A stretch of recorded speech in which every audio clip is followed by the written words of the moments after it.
코스피가 종가 기준으로 2,200선을 내주고 환율이 장중 1,440원 선을 넘어섰습니다. 국내 증시를 포함해 아시아 증시가 일제히 급락한 가운데 정부는 주식 채권 시장 안정 대책을 발표했습니다. 급격한 시장 조정과 함께한 신용 구도 스와프 CDS 프리미엄과 국고채 금리도 치솟고 있습니다. 위기 수준까지는 아니지만 국가 대외 신인도가 하락하고 있다는 신호로 해석됩니다. 정부가 반도체 칩4 동맹국들과 본회의를 위한 준비 작업에 착수했다는 관측이 나오고 있습니다. 회의가 재가동되면 중국 측이 거세게 반발할 수 있어 국내 반도체 기업들은 노심초사하는 분위기입니다. 금융감독원의 보험 민원 처리에 길게는 2년 가까운 시간이 걸리는 것으로 드러났습니다. 민원 건수가 줄어드는데도 처리 기간은 갈수록 늘고 있다는 지적입니다.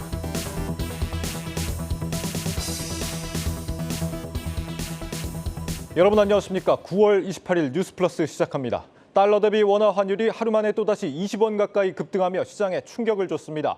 신용부도 스와프 CDS 프리미엄과 국고채 금리가 치솟으며 우리 국가 신인도 하락을 경계하는 목소리가 높아지고 있습니다. 첫 소식 전민정 기자입니다. 한국 경제의 대외 신인도를 보여주는 CDS 프리미엄. CDS 프리미엄은 그동안 원달러 환율 급등과 고물가에도 0.3%대 초반을 유지하고 있었지만 최근 0.5%대를 기록하면서 지난 7월의 연고점에 바짝 다가섰습니다. CDS 프리미엄은 채권을 발행한 기업이나 국가가 부도날 경우 원금을 돌려받을 수 있는 금융파생 상품으로 대표적인 부도 위험 지표. CDS 프리미엄이 높아진다는 건 그만큼 국가 부도 위험을 크게 보는 투자자들이 늘어나고 있다는 의미입니다. 위험 회피 성향이 좀 강화되고 원달러 환율 상승한 부분이 영향을 준 것 같아요. 역사적으로 보면 아주 높은 수준은 아니거든요. 오르는 속도가 가팔라서 경계해서 봐야 될 것 같긴 한데. 대외 위험도를 보여주는 또 다른 지표인 국고채 금리도 강달러의 발작 수준으로 변동하고 있습니다. 지난해 8월까지만 하더라도 1.4%대였던 3년물 국고채 금리는 올해 5월에 3%대를 넘기더니 이달 들어선 금융위기 직후인 2011년 수준의 4%대로 올라섰습니다. 여기에 대외 불확실성이 커지며 24년간 흑자 행진을 이어오던 경상수지마저 적자 우려가 커지고 있다는 점도 잠재적인 위험 요소입니다. 그럼에도 정부는 최근의 금융시장 불안은 대외 요인에 기인한 만큼 우리 경제의 거시 건전성은 문제가 없다고 단언합니다. CDS 프리미엄이 7%, 단기 외채 비율이 70%에 달하던 2008년 글로벌 금융위기 때와 비교하면 지금은 월등히 낮은 수준이라는 근거에서입니다. 하지만 환율, 국채금리, CDS 프리미엄 동시 상승은 원화로 된 금융자산 가치가 동시에 떨어지고 있다는 의미로 한국의 국가 신인도와 국가 신용 등급이 하락할 수 있다는 국제금융시장의 경고나 다름없습니다. 대외 불확실성에서 부분들이긴 하지만 국내도 이제 신용에 대한 위기 자체가 조금 이제 고개를 드는 듯한 그것이 CDS도 올라가고 중장기적으로 좀 수급을 개선시킬 수 있는 WGBI 가입이라든지 이런 것들을 좀 확실하게 가시화시켜서 심리적인 어떤 안정 조치를 조금 할 필요가 좀 있는 것 같고요. 오늘 원달러 환율은 1,440원까지 오르며 다시 연고점을 경신하고 국고채 금리도 4.5%에 근접한 상황. 정부와 한국은행은 국채시장 안정을 위한 긴급 조치로 2조 원 규모의 국채를 조기 상환하고 3조 원 규모의 국고채 단순 매입에 나서기로 결정했습니다. 한국경제TV 전민정입니다. 증시 프리즘 배성재 기자와 진단합니다. 배 기자, 검은 월요일에 이어서 검은 수요일입니다.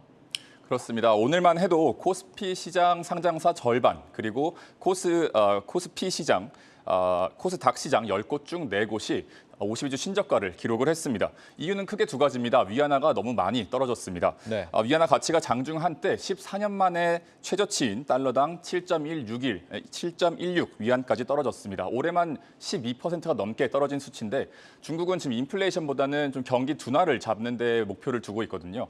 이 기준 금리가 동결 또는 인하가 될 전망입니다. 그렇기 때문에 환율이 더 요동칠 가능성이 있겠습니다.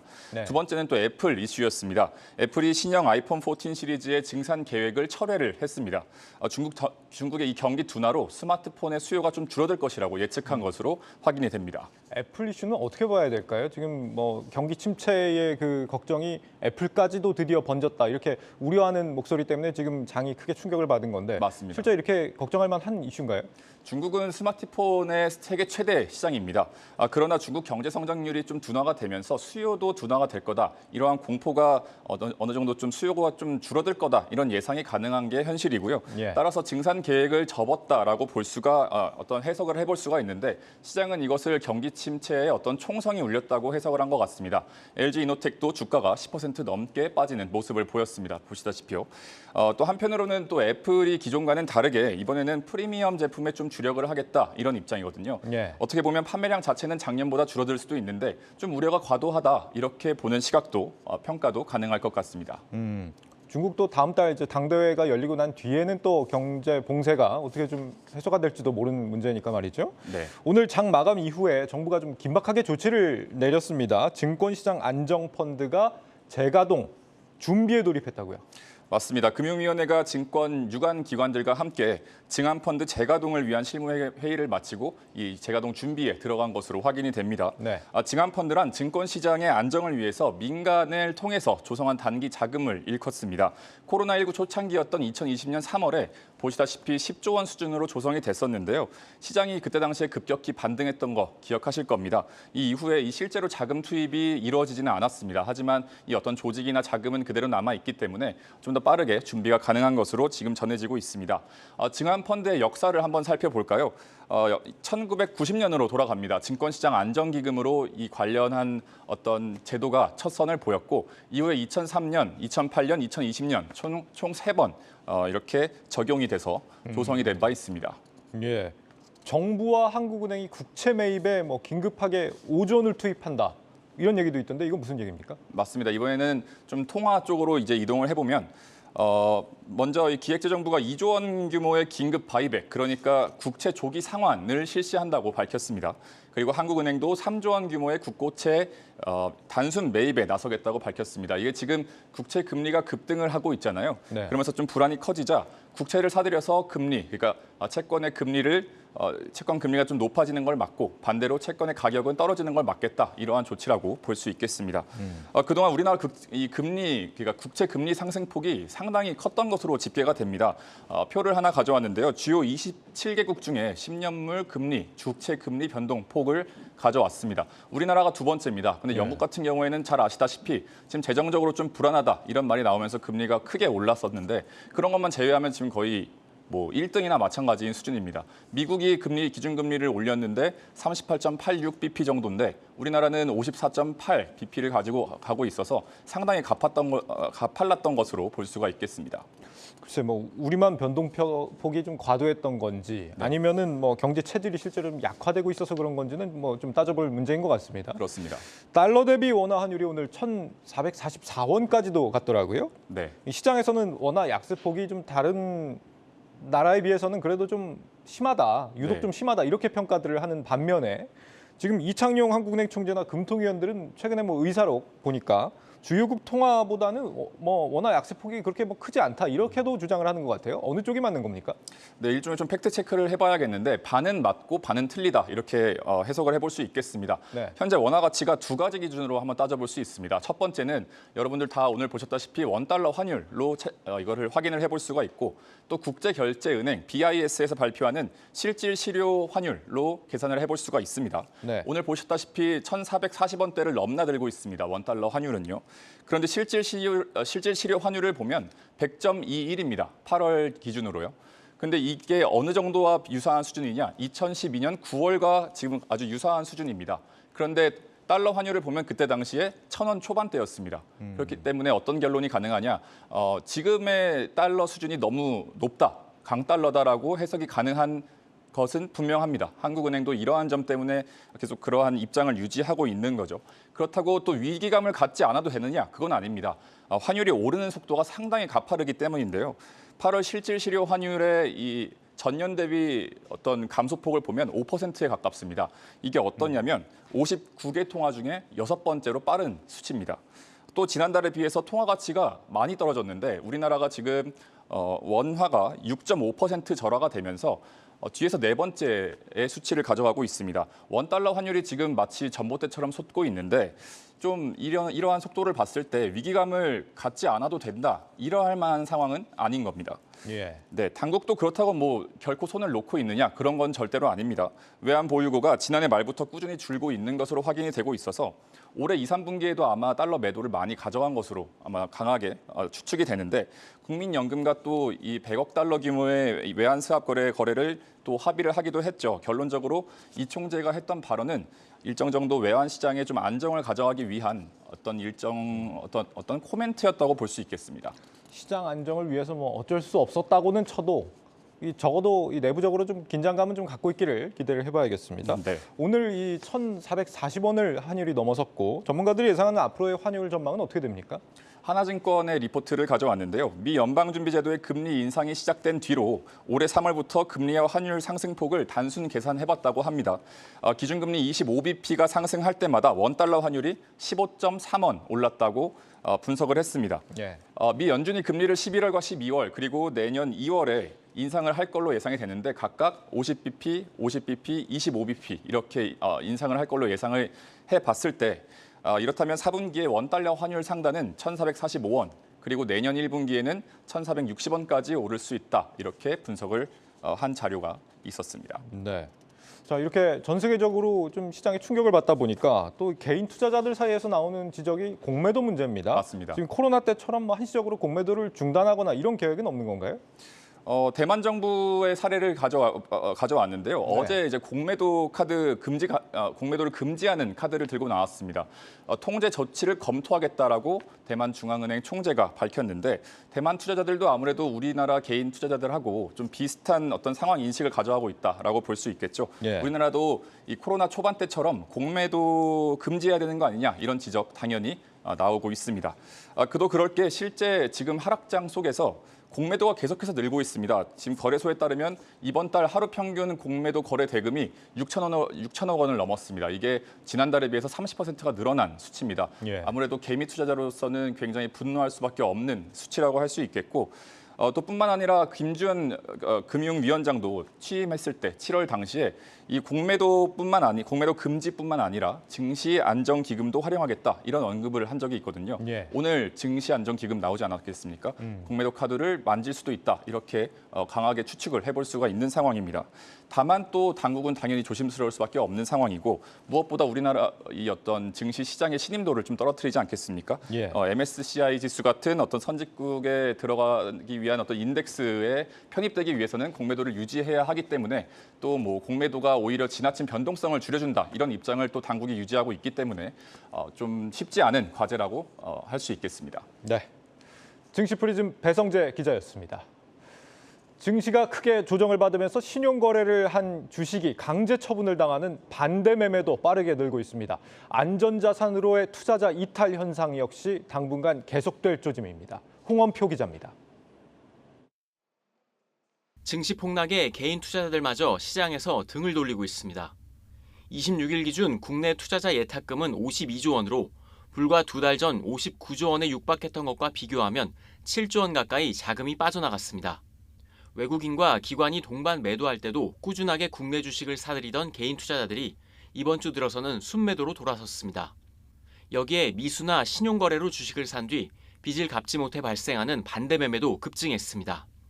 26일 기준 미수금 대비 반대매매 비중은 9.7%로 이달 초 5.3%와 비교하면 2배나 증가했습니다. 돈을 빌려 주식을 매입했지만 주가가 떨어져 돈을 갚지 못하자 증권사가 강제로 처분하고 있기 때문입니다. 여기에 주식을 포기하거나 채권이나 예적금 등 안전자산으로 자금이 빠져나가는 흐름은 당분간 계속될 것이라는 분석입니다.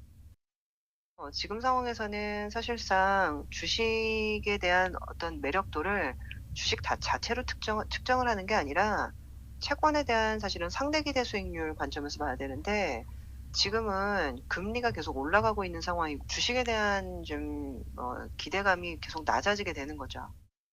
개인 투자자의 증시 이탈과 주가 하락으로 반대 매매가 늘어나고 다시 주가 하락으로 이어지는 악순환에 빠진 셈입니다. 전문가들은 미국 연준이 연말까지 강한 금리 인상을 시사한 만큼 증시의 반등은 내년 1분기 이후에나 가능할 것으로 내다보고 있습니다. 한국경제TV 홍원표입니다.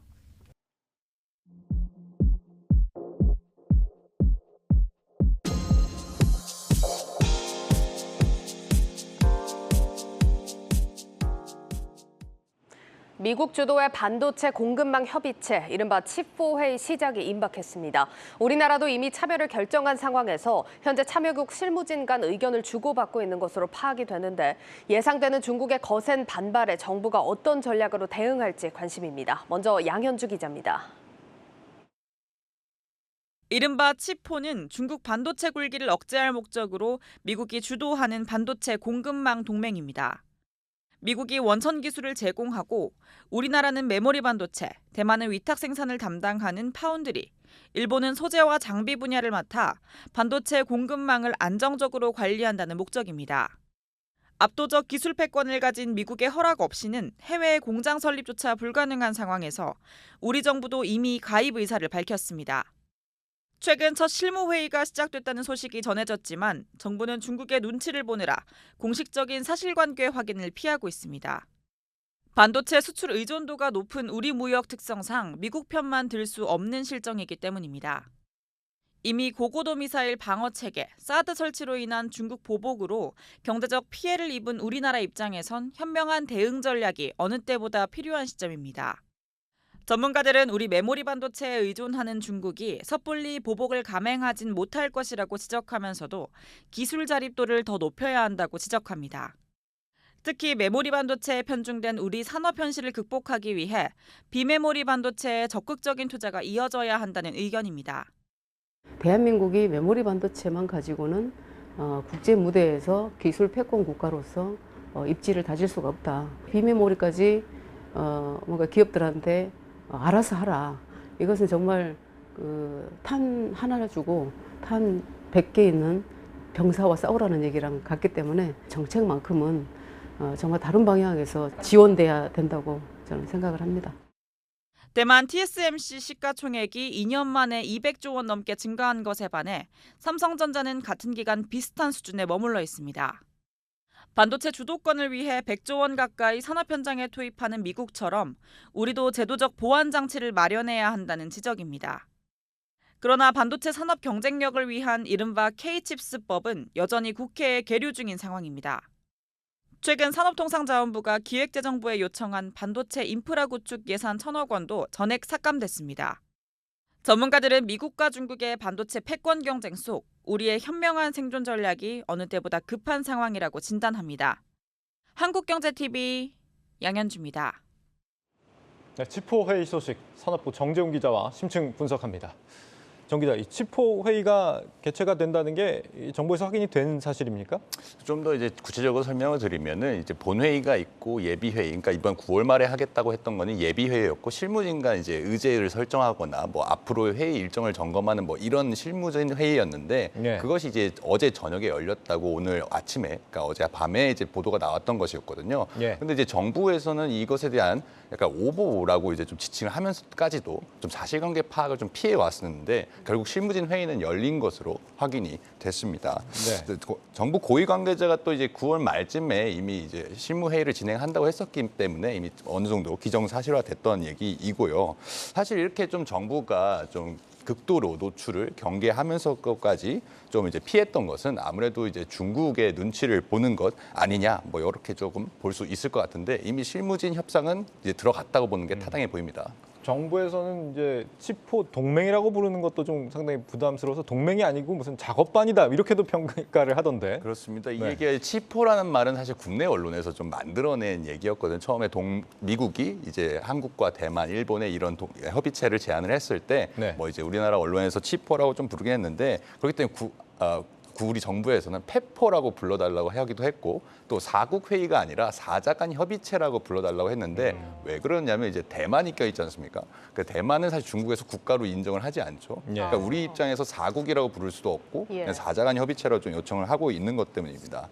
그렇기 때문에 좀 중국 눈치를 좀 극도로 본다고 보면 되는데 반도체 우리가 이제 수출량도 그렇고 중국 의존도가 좀 많이 높거든요. 그렇기 때문에 이 회의에 중국을 사실상 배척하는 회의에 우리가 뭐 참여한다고 말을 할 수가 없는 그런 좀 사정이 있는 겁니다. 예, 그러니까 미중 고래 싸움에 낀 격이라고 좀 표현을 해야 될 것 같은데 실제 칩4 동맹이 가동이 된다면 다른 회원국들보다도 특히나 우리 반도체 기업들의 타격이 가장 크지 않겠습니까? 그렇습니다. 우리나라가 이제 메모리 반도체 중국 수출 의존량이 좀 많습니다. 네. 데이터로도 증명되는 게 홍콩을 포함하면 대중국 수출량이 한 60% 정도 됩니다. 여기에 이제 삼성전자와 SK하이닉스도 중국의 대규모 반도체 공장 라인을 가지고 있습니다. 삼성전자 같은 경우에는 이제 중국 시안에 있고 SK하이닉스는 이제 우시라는 곳에 있는데 여기서 생산되는 각각의 양이 이제 낸드 플래시와 디램이 각각 40% 이상 정도여서요. 글로벌 전체 물량으로 따져 10% 이상에 해당하는 물량입니다.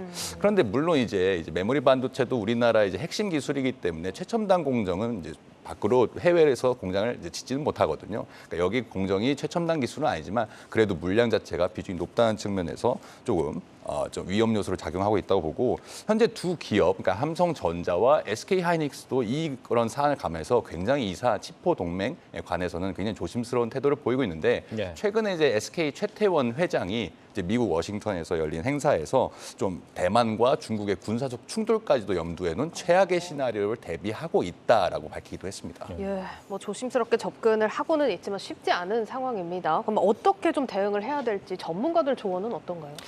일단은 이제 미국과 중국 사이에 낀 고래싸움, 저도 이렇게 표현을 좀 하기는 했는데 우리 스스로가 좀 많이 위축돼 있는 것도 있지 않습니까? 좀 눈치를 많이 보고 그럴 필요는 전혀 없다라는 게 전문가들의 이제 의견입니다. 왜냐하면 메모리 반도체, 아까도 표에서 보신 것처럼 우리나라가 이제 한 축, 메모리 반도체란 큰 축을 담당하고 있기 때문에 여기서 우리나라의 입지와 경쟁력은 어느 나라도 따라올 수는 없는 거거든요. 그렇기 때문에 이 치포 4자 간 협의체에 참여를 해서도 우리가 의제 설정이나 앞으로의 논의 전개 방향이라든지 이런 것에 대해서 입김을 좀 강하게 내야 한다라는 게 있습니다.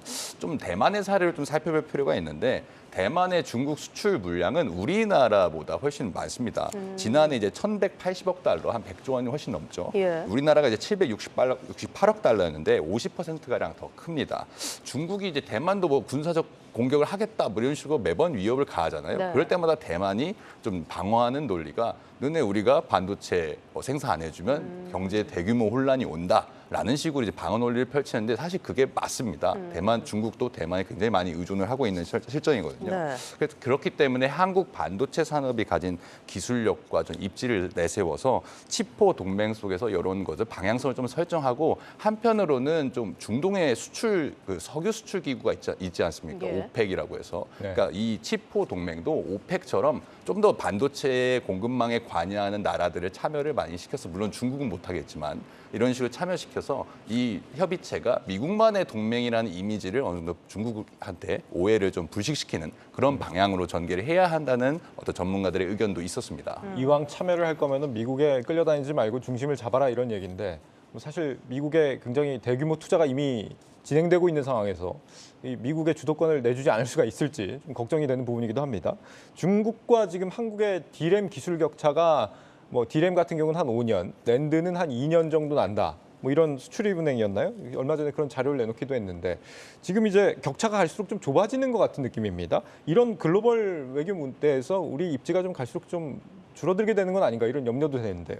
물론 이제 그 메모리 격차가 많이 좁혀진 건 사실인데요. 거기도 이제 최첨단 기술 면에서는 아직도 우리나라가 좀 경쟁력을 가지고 있습니다. 왜냐하면 4, 5년 전에도 메모리 기술 격차가 4년, 5년이라고 했었고 지금도 4년, 5년이라 하고 있는데 물론 방심을 하면 금방 따라잡히겠죠. 그래서 이제 최첨단 기술력 우리가 가지고 있는데 물론 여기에 대해서 이제 우려도 우리 반도체 업계나 전문가들 좀 정확하게 알고 있습니다. 그렇기 때문에 메모리 시장보다 이제 2배 이상 큰 빈메모리 시장을 집중적으로 육성해서 우리가 하나의 반도체 기술 패권, 그러니까 메모리 패권을 우리가 가지고 있다면 이제 비메모리에서도 패권을 가져서 이걸 외교력으로 좀 향상시켜야 한다는 게 좀 전문가들의 의견입니다. 좀 한국과 대만이 좀 잘 나간다고 해도 사실상 지금 치포의 어떤 이 미국의 의도는 지금 과거에 일본이 메모리 반도체가 좀 잘 나가다가 미국에 의해서 좀 좌절되고 그 이후에 한국이 성장했지 않습니까?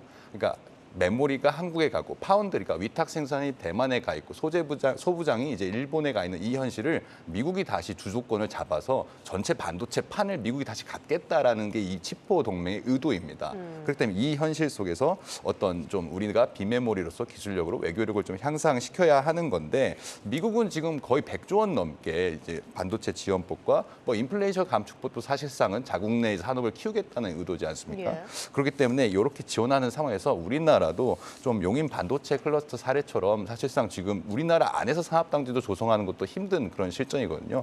그럼 제도권을 좀 정비해야 할 필요가 있는데 지금 법안이 좀 발의가 돼 있습니다. 국가첨단전략산업위원회에서 이제 단지 조성 권한까지 부여하는 국가첨단전략산업법 개정안이 올라와 있고 또 세액공제율도 뭐 16% 중소기업의 같은 경우에 16%에서 30%까지 확대하는 개정안도 지금 국회에서 발의가 돼 있습니다.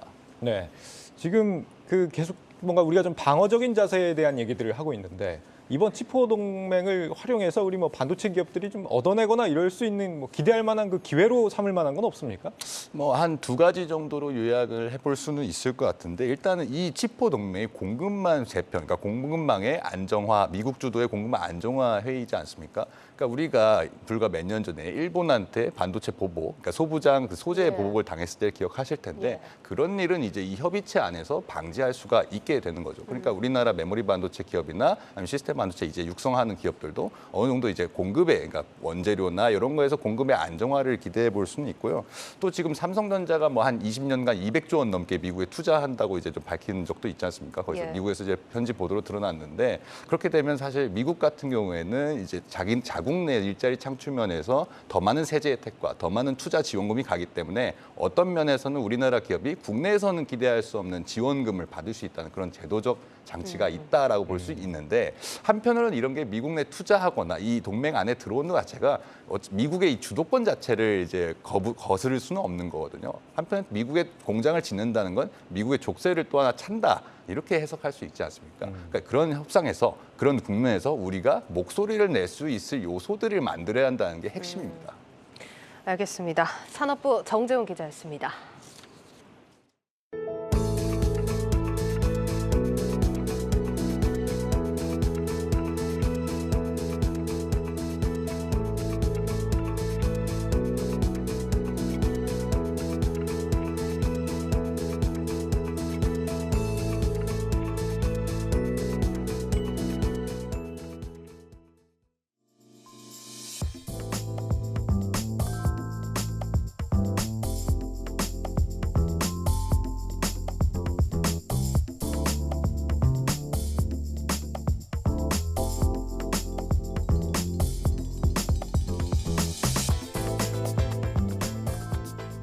앞으로 저는 이 자율주행 미래혁신센터가 우리나라 그 자율주행 차의 그 보고, 그 인큐베이터 이런 역할을 할 것으로 확신하고요. 아마 그렇게 될 것으로 저희도 적극 지원하도록 하겠습니다.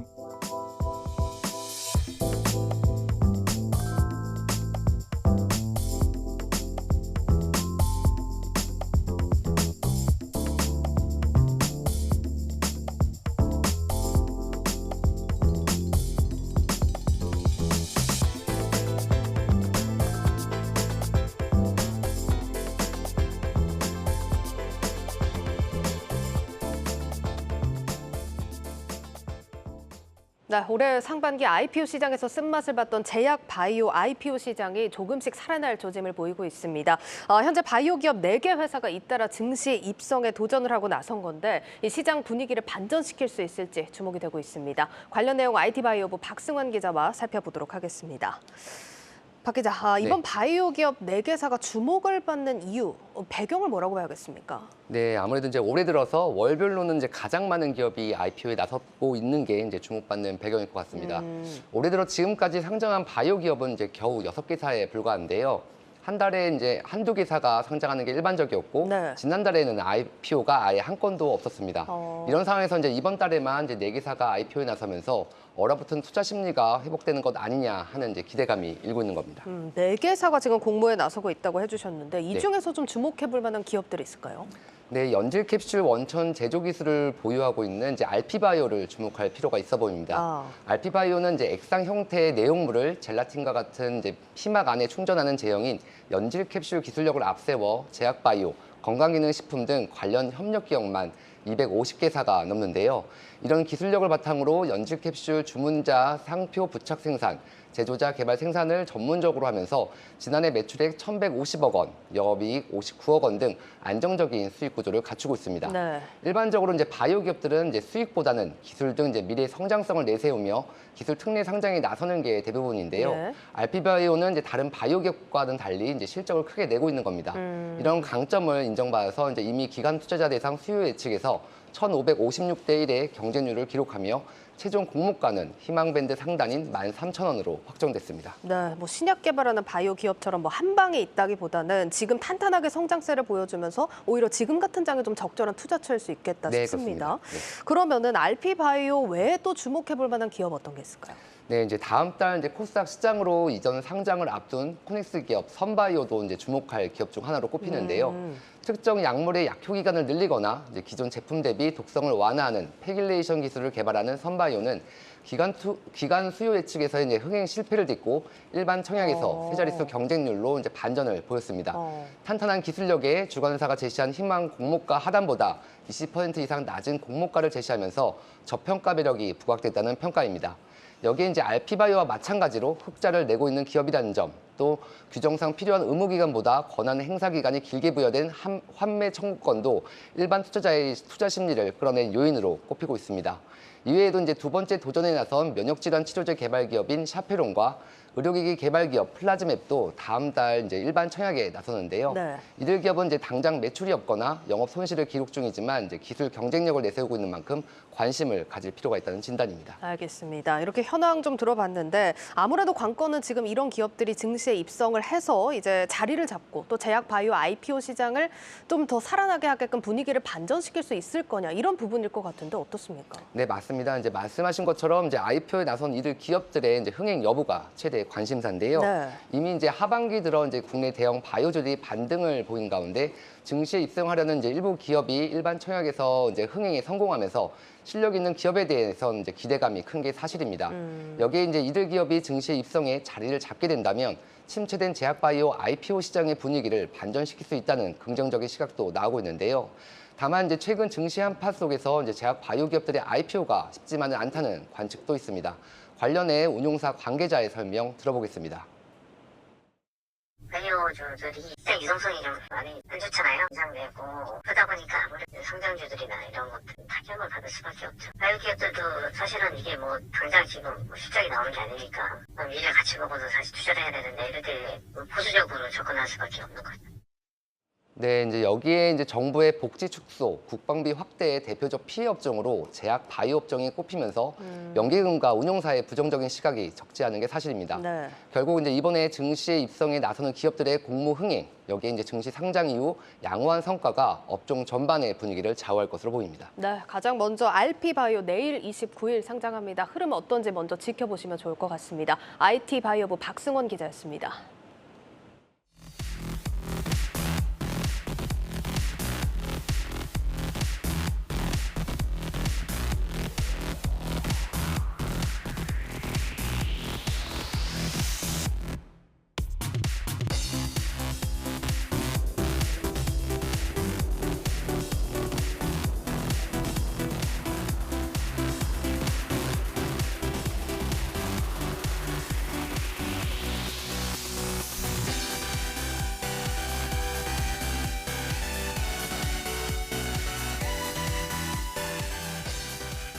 This is a completely different concept, where we can have a fleet of small, fully electric, autonomous haulers on a job site.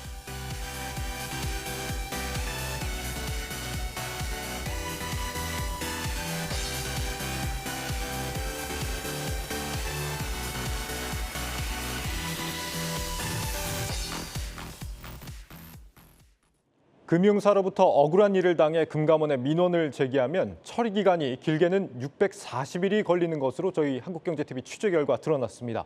갈수록 기간이 더 길어지고 있는데 금감원은 인력 부족을 이유로 들었습니다. 장슬기 기자의 단독 보도입니다. 화재보험 보험금을 제대로 받지 못해 금융감독원에 민원을 제기한 박모 씨. 각종 서류를 제출한 후 금감원의 답변을 기다렸지만 9개월간 깜깜무소식. 뒤늦게 돌아온 답변은 결국 금융사와 소송으로 해결하라는 것이었습니다.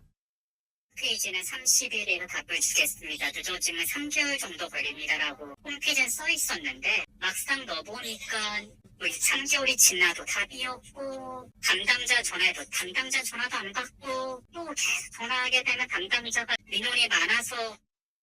정무위원회 소속 송석준 의원이 금감원에서 받은 민원 처리 현황 자료에 따르면 지난해 생명보험 민원의 평균 처리 기간은 47.2일, 손해보험은 51.5일로 5년 전보다 두세 배가량 더 늘었습니다. 금감원은 민원 양에 비해 인력이 턱없이 부족하기 때문이라고 토로합니다. 이 때문에 민원이 감소하더라도 오히려 평균 처리 기간이 더 늘어나는 현상이 나타나기도 합니다. 실제 5년 전부터 민원 최장 처리 기간이 늘고 있는데 금감원은 이와 관련해 그간 인력 부족으로 처리하지 못한 민원들이 쌓이면서 처리 기간이 늘어나고 있다고 설명했습니다. 금감원에 접수된 민원 중에는 무려 643일이 걸린 건도 있습니다. 민원인 입장에서는 금융사와의 분쟁을 약 2년이라는 시간 동안 이어간 겁니다. 게다가 금감원에서 제대로 된 분쟁 해결을 하지 못할 경우 결국 민원인은 별도의 소송을 통해 금융사와 싸워야 합니다. 최근에 그 보험 관련 민원이 이제 조금은 이제 줄어드는 듯 하는데 실제 그 민원의 그 처리 기간을 분석을 해보니까 거의 배 이상 보험 처리 기간이 늘어나는 기현상이 벌어지고 있습니다. 보험 그 내용의 복잡성도 있겠지만 무엇보다도 그걸 처리하는 금융감독원의 구조적인 문제 여러 가지가 있다고 저는 생각을 합니다. 금융감독원의 민원 처리 속도가 좀 올라갈 수 있도록 조직 개선 이런 걸 통해서 획기적인 개선이 있어야 된다고 생각을 합니다. 금융소비자들과 가장 가까워야 할 기관인 금감원. 소비자와의 거리를 좁히기 위해선 민원 처리 프로세스에 대한 근본적인 개선 방안이 마련돼야 한다는 지적입니다. 한국경제TV 장슬기입니다.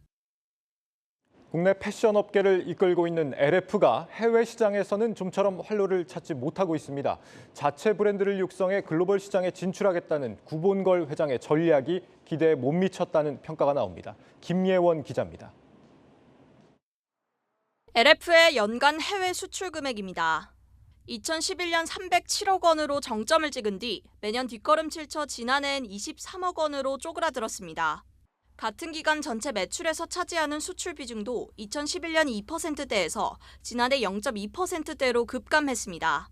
LF는 직수출에서 라이선스 수출 방식으로 전략을 바꾼 데 따른 결과라고 설명하지만 라이선스 수수료 수익까지 포함한다 해도 수출액은 제자리 걸음입니다.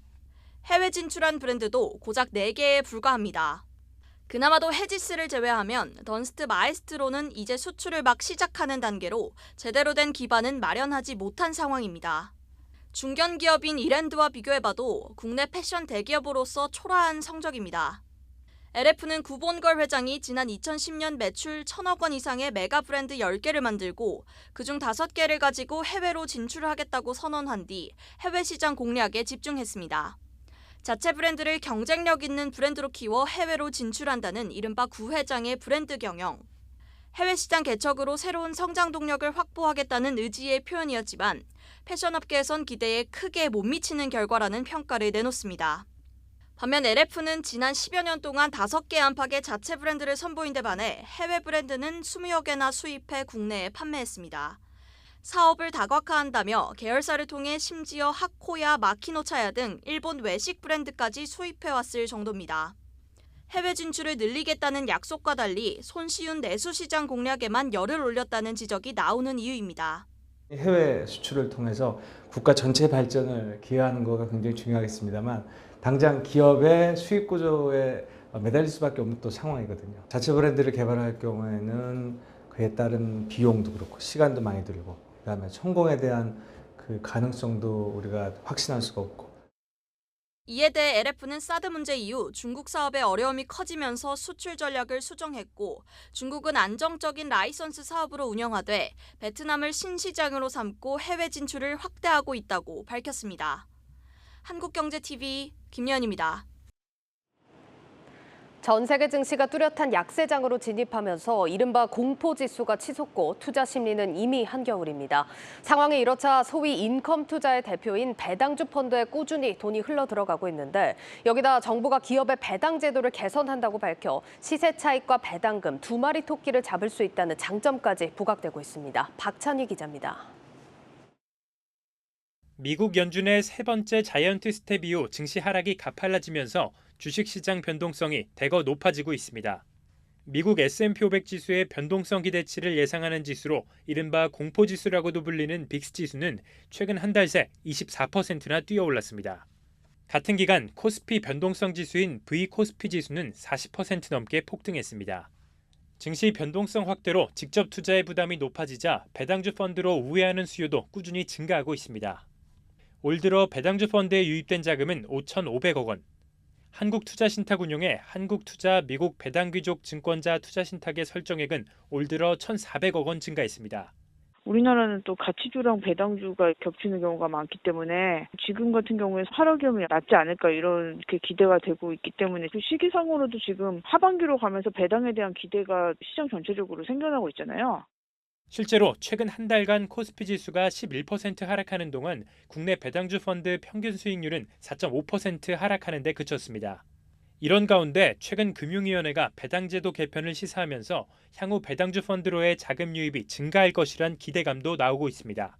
기존까지는 배당주에 투자하고 싶은 투자자도 실제 배당이 얼마 일어나는지를 알고 투자하는 게 아니라 예측을 하고 투자해야 되는 상황인데 배당이 결정되는 걸 보고 투자할 수 있다 보니까 불확실성이 많이 낮아졌고요. 당연히 어떤 배당에 투자하는 펀드에서도 긍정적인 부분이라고 생각됩니다. 기업의 경우 투자자 유입을 위해 배당금을 늘릴 필요가 있어 배당 수익률도 높아질 전망입니다. 증시 전문가들은 배당주가 양호한 실적 대비 주가가 저평가돼 있다며 배당주 펀드를 통해 저평가된 배당주의 시세 차익과 배당금 수익을 모두 노릴 수 있다고 조언합니다. 한국경제TV 박찬유입니다. 모임의 운영비 현황을 구성원끼리 쉽게 공유할 수 있는 모임 통장. 최근 인터넷 은행들이 모바일 모임 통장을 내놓으면서 조금 더 안전해졌다고 생각하기 쉽습니다. 하지만 인터넷 은행의 서비스라도 모임주의 일탈 위험성은 여전해서 주의가 필요합니다. 정호진 기자입니다. 직장인 A씨는 최근 황당한 일을 경험했습니다. 모교 동창회의 회비 관리를 위해 만든 모임 통장의 주인이 돈을 모두 인출한 뒤 잠적한 겁니다. 금액이 크진 않지만 오랜 기간 알아온 사이인 만큼 A씨는 충격이 컸다고 토로합니다. 국내에서 모임통장 서비스가 제공된 지 20년이 됐고 카카오뱅크의 모임통장 이용자가 1,200만 명을 넘어섰지만 모임주 리스크는 상존합니다. 모임주 리스크란 앞선 사례와 같이 회비를 관리하는 모임주가 돈을 뽑아 달아나는 먹튀와 모임주가 법적 문제를 겪어 돈을 뺄 수 없거나 공금을 압류당하는 경우입니다. 카카오뱅크 측은 알림 메시지를 발송하고 금융사기 신고 등을 통해 계좌 거래를 제한할 수 있다고 설명합니다. 하지만 이 역시 사후 조치일 뿐 사전 예방에는 한계가 있습니다. 국내법상 금융거래는 실명거래가 원칙이기 때문입니다. 금융실명법에 따르면 금융거래가 실명으로 이뤄져야 하는 만큼 카카오뱅크의 모임통장도 개인 명의 계좌를 전환한 겁니다. 때문에 개인의 금융거래를 금융회사가 일일이 통제하긴 어렵다는 겁니다. 개인 명의의 통장이더라도 모임주가 공금을 모두 인출하는 먹튀 행위는 횡령죄로 처벌받을 수 있습니다. 모임 통장에 돈을 넣는다는 건 그 참가자들의 공통의 모임에서의 지출을 감당하기 위해서 돈을 모으는 것인데 그와 같은 목적으로 행사하지 않고 가지고 도망간다 하면 횡령죄가 성립이 되는 거죠. 압류 등 문제는 이미 단체를 설립한 이후 단체 통장을 개설하는 등 일정 부분 리스크를 걷어낼 수 있는 방법도 존재합니다. 전문가들은 현행법상 사전 예방이 어려운 만큼 예금자 보호를 위한 법률 체계가 정립되기 전까지 사용자들의 주의가 필요하다고 조언합니다. 한국경제TV 정호진입니다.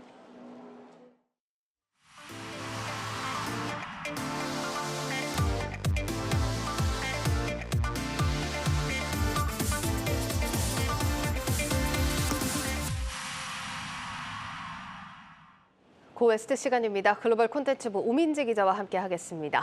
오 기자, 오늘은 어떤 소식입니까?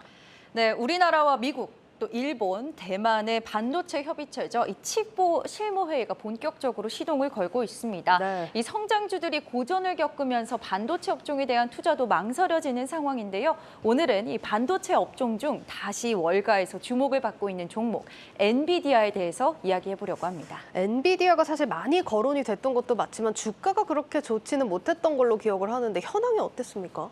네, 우선 먼저 필라델피아 반도체 지수를 살펴보니까요. 연초 대비 약 40% 가까이나 빠졌습니다. 이 금리 인상 영향도 있고요. 네. 성장주들에 대한 전망이 좀 신중한 접근으로 돌아갔고 또 경기 침체로 인한 수요 둔화 우려감 역시도 작용한 건데요. 엔비디아도 올 들어서 고전을 면치 못했습니다. 이 게임 수요가 정체기에 접어들고 반도체에 대한 이 중국 수출 제한 조치가 있었죠. 이렇게 악재가 겹치면서 연초 대비 무려 58.79%, 60% 가까운 엄청난 하락폭을 보인 겁니다. 최근에는 52주 신저가를 기록하기도 했습니다. 다만 지난 밤에는 엔비디아를 비롯한 반도체주들이 반등에 성공하면서 주목을 받았는데요. 필라델피아 반도체 지수 1.04% 상승했고요. 엔비디아도 1.51%, 마이크론 3.5%, AMD도 1.3% 주가가 상승했습니다. 알겠습니다. 그러면은 월가에서 실제로 이 엔비디아 전망에 대해서 좀 시각들이 변화하고 있는 겁니까? 네, 그래서 월가에서 최근 내놓은 엔비디아에 대한 투자 의견 살펴봤습니다. 현재 엔비디아의 주가가 124달러 수준인데요. 네. 시티그룹은 목표가 248달러를 제시하면서 무려 100%의 상승 여력이 있다. 이렇게 분석을 했고요. 네. JP모간도 목표가 220달러를 제시하면서 비중 확대 의견을 내놨습니다. 퍼포스 인베스트먼트는 엔비디아는 높은 수준의 기술 회사다라고 평가하면서 현재 지금의 엔비디아 주가 매력적인 밸류에이션 구간이라고 설명했습니다. 지난 8월에 엔비디아를 30만 주 매도했던 이 캐시우드도요. 9월에 다시 40만 주 이상 매수한 것으로 알려졌습니다. 네, 사실 앞서서는 캐시우드 때문에 엔비디아에 대한 관심이 좀 높았다면 지금 보시다시피 실제로 월가에서도 목표 주가 2배로 높여 잡으면서 관심이 많아지고 있는 상황입니다. 이렇게 왜 다시 분위기가 바뀌었다고 봐야 될까요? 우선 1차적으로는 이번에 엔비디아에서 발표한 신제품이죠. RTX 40 시리즈 때문입니다. 현재 시간으로 지난 20일 엔비디아의 젠슨 황 CEO가요. 자사의 컨퍼런스에서 새로운 GPU 라인인 이 RTX 40을 공개하면서 시장에 이목을 끌었습니다. 이번 라인의 최상위 제품인 4090 시리즈는요. 전 세대 제품의 최상위 제품인 3090보다 가격이 $100나 오른 가격입니다. 이 점에서 이슈가 되기도 했는데요. 이번 라인은 기존 라인보다 4배 더 빠른 성능을 가지고 있는 것으로 알려졌습니다. 엔비디아의 매출 중 가장 큰 비중이 바로 이 게이밍 시장입니다. 이 기존의 회사의 강점을 키워온 부분과 관련한 신제품인 만큼 주목을 끌 수 있을 거다라는 기대감을 받고 있습니다. 네, 엔비디아가 가장 잘하는 게이밍 부분에서 좀 기대를 받고 있는 건데 월가에서도 게이밍 산업에 대해서 좀 기대를 하고 있나요? 네, 그런 모습을 보이고 있는데요. 이 JP모간에서도 엔비디아는 PC 게임에 견조한 수요가 있고 또 최근에 출시했던 이 게임용 반도체가 2023년 내년에도 강력한 수요 촉매가 될 것이라고 전망했습니다. 내년에 엔비디아 매출에서 중요한 역할을 할 것이다라는 건데요. 네. 또 CFRA에서는 게이밍 시장 현황이 현재 엔비디아에 상당히 유리하다고 분석을 했습니다. CFRA 리서치에 따르면 현재 글로벌 게이머, 다시 말해서 세계에서 게임을 즐기는 사람이 30억 명 정도가 된다라고 이야기하고요. 이 중에 30%가 바로 이 PC 게이머입니다. 동시에 게이밍 시장은 앞으로 3년 안에 15에서 20% 성장할 것으로 전망되는 상황입니다. 이 엔비디아 매출의 46%를 차지하고 있고 또 전년 대비 60%나 성장한 엔비디아의 게이밍 부문이기 때문에 특히 유리하다 이렇게 분석한 겁니다. JP모간 그리고 CFRA 모두 이 신제품 게이밍 반도체에 더해서 데이터 센터에 대한 기대감도 동시에 드러냈습니다. 데이터 센터는 그럼 현황이 좀 어떤가요? 이 엔비디아가 반도체 사업에 역점을 두고 있기 때문에 이 데이터 사업에도 유리한 사업 포지셔닝을 가지고 있다는 겁니다. 엔비디아의 데이터 센터는 전년 대비 58%나 성장했는데요. GPU 등 제품과 관련한 브랜드 인지도를 기반으로 데이터 센터에 꼭 필요한 클라우드 공급자들과 우호적인 관계를 맺을 수 있다. 이런 분석입니다. CFRA에서도 앞으로 3에서 5년 동안 데이터 센터 시장에서 점유율을 높일 수 있을 것으로 기대한다. 이렇게 분석했습니다. 알겠습니다. 일단 지금으로 보면 긍정적인 요소들이 많다라고 평가를 할 수 있을 것 같은데 앞서서 주가도 좀 살펴봤지만 이렇게 많이 떨어져서 좀 걱정도 되고 또 여기에 플러스 중국 시장 문제는 아직까지도 좀 해결이 안 된 문제 아닌가요? 네, 지금 뭐 미국과 중국의 관계가 우호적이지 않다는 것은 모두가 좀 아는 사실인 것 같습니다. 여전히 이 중국 리스크 있는 게 맞고요. 다만 이 중국 수출 규제에 대해서는 엔비디아가 대체품을 적극적으로 내놓고 있다는 점을 주목하셔야겠습니다. 이 엔비디아의 고성능 GPU인 H100의 대체 버전을 엔비디아가 중국에 제공하겠다고 밝혔는데요. 이번 중국 수출 금지로 사실 이 엔비디아가 매출의 4억 달러 수준의 손실을 볼 것으로 예상됐던 상황입니다. 하지만 이번 대체품으로 중국의 알리바바, 텐센트, 바이두 등 이 해당 기업들에 다시 매출을 재개하게 되면 이 손실을 줄일 수 있다라는 전망입니다. 시티그룹은 이번 발표로 엔비디아가 중국 수출 규제에 맞서 대체품 공급을 위해 노력하고 있다면서 긍정적인 평가를 했습니다. 이번 9월 들어서 서학개미 순매수 1위 기업 바로 엔비디아였는데요. 올해 많이 흔들렸던 엔비디아의 주가지만 엔비디아가 다시 이 반도체주의 왕좌에 오를 수 있을지 관심 있게 지켜보시면 좋겠습니다. 네, 잘 들었습니다. 고웨스트 오민지 기자였습니다.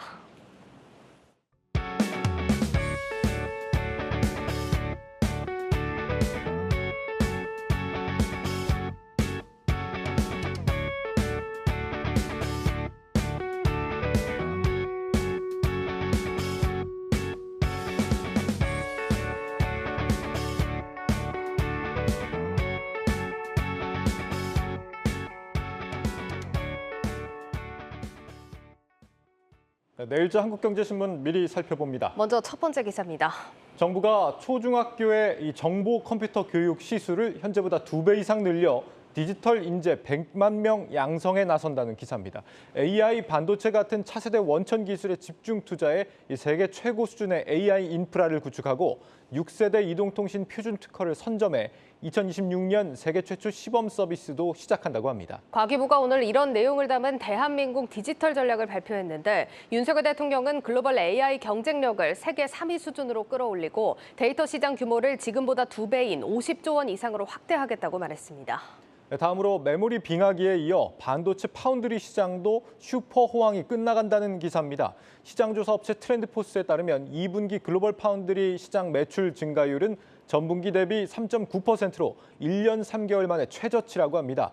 가전 수요 악화로 이 고객사들이 재고를 줄이고 있는데 가전에 이어 아이폰을 제외한 스마트폰 등으로 주문량 감소가 확산되고 있다는 설명입니다. 파운드리 업계 1위인 TSMC에 대한 우려도 커지고 있다고 합니다. 인텔의 차기 프로세서 메테오 레이크의 대량 생산이 연기된 데다 미디어텍과 AMD, 퀄컴, 엔비디아 등 이 4개 팹리스가 주문량을 줄이고 있기 때문인데 이런 이유로 JP모건은 TSMC의 목표 주가를 낮췄다는 소식까지 전해드리겠습니다. 뉴스플러스를 마치겠습니다. 여러분 고맙습니다.